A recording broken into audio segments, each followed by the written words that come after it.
Sarah grinned as she looked at her mother-in-law. It was clear from the look in her eyes that she didn't think what had happened was unusual. Her mother-in-law was human too, so what now? But Jennifer's daughter was literally unlike herself. Jennifer paced around the kitchen from corner to corner and twitched her earlobe nervously. There was no reason to install cameras all over the house. Mary turned away to the window with indignation. Sure, the kids weren't thrilled that she'd set up a movie studio in their house, but how did she feel? To meet a man for the first time in 10 years, and such an embarrassment at once. It's our business where and what we put in the house, she said. Mary flared up. Oh, really? Then don't ask me to sit with Michael anymore.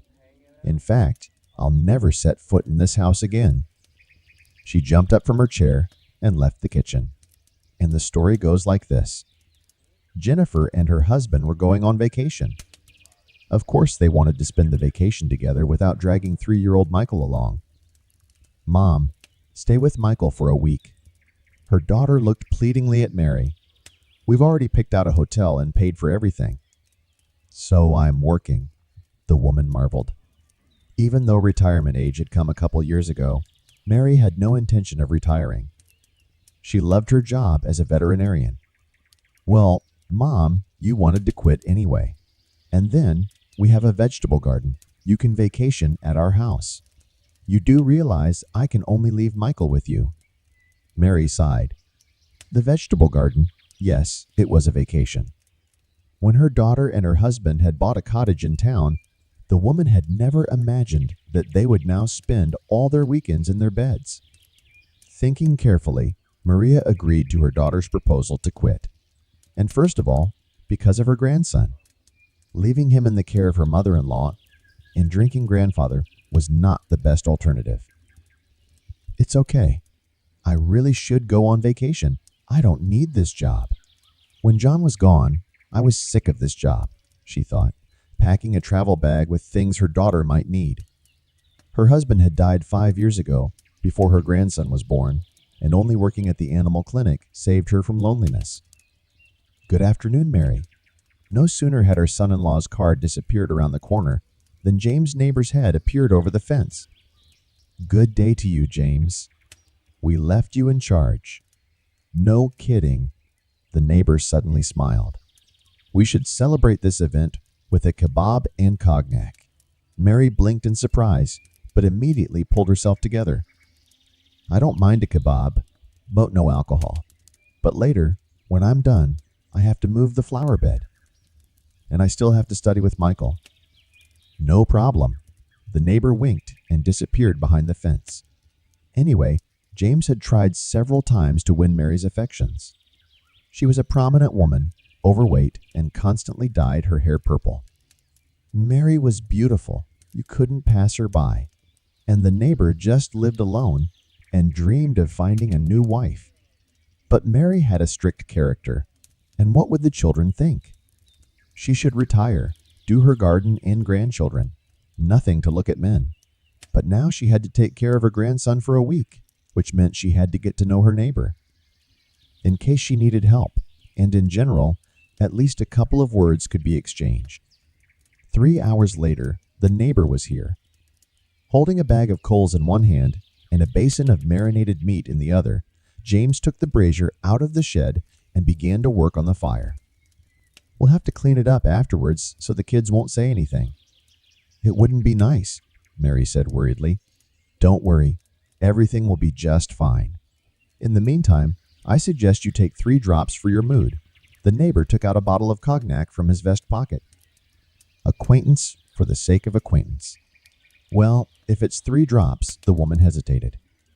I still have to put Michael to bed. So let's have a little drink. While the meat is roasting, put your grandson to bed, and then we'll sit down, James planned rationally. She had no choice but to nod obediently. After all, it wouldn't be a big deal if she relaxed a little. James was so relaxed and joking that after 10 minutes, Mary was literally enchanted by her new acquaintance. The meat on the fire was very tasty indeed, especially with the brandy. Mary praised her new acquaintance's culinary skills. lamenting the fact that Michael had not waited for such deliciousness and had fallen asleep. "We can keep it for breakfast," the neighbor giggled. "I suggest toast." "No, no, no toast. Better help me carry all the dishes into the kitchen," Mary asked. "I'm dizzy, and I want to go to bed." James took those words as a guide to action. Grumbling, he threw the woman over his shoulder and carried her quickly into the house. The large living room with the semicircular leather sofa by the fireplace was the first room to receive guests in his daughter's home. It was here that Mary, like a crystal vase, had been placed by a neighbor. "What are you doing, James? Don't tell me you don't need this. You said yourself that you haven't had a man in 10 years. James muttered. Mary didn't remember the rest of it well. A mixture of shame, fear that her grandson would wake up, and simultaneously forgotten pleasure completely clouded the woman's mind. In the morning, she was awakened by the invigorating aroma of coffee. "Mary, wake up, darling." Slowly, trying not to turn her buzzing head, Mary sat up on the couch and looked around. Clothes were lying on the floor. There could be no doubt about it. Last night had ended very stormy. "You're actually a lighter." "I didn't even expect." Handing the lady of my heart a mug with a drink, the neighbor said admiringly. And again. "Michael, where?" Throwing on a t-shirt, Mary asked fearfully. "In his seat napping." "You're in bed while you're sleeping, so I got up and looked." "And you're so pretty when you're asleep." James ran his palm caressingly through the woman's hair. "I'll help you in the vegetable garden." The affair was not limited to one meeting. The next evening, James came to visit again, this time with a bottle of Chardonnay. Mary smiled as she took the baked chicken out of the oven, for this time she was expecting a guest. Today she didn't even resist when James gently put his arm around her waist and dragged her to the couch. The week flew by like a day. The stormy affair was gaining momentum, and Mary was already painting pictures of a life together with her new acquaintance. James, for his part, was puzzling over the best way to propose to his neighbor to legitimize the relationship. "Mom, hi." "There's a conversation to be had," Jennifer began glumly. Having returned the night before from vacation, they flew in and went straight to bed.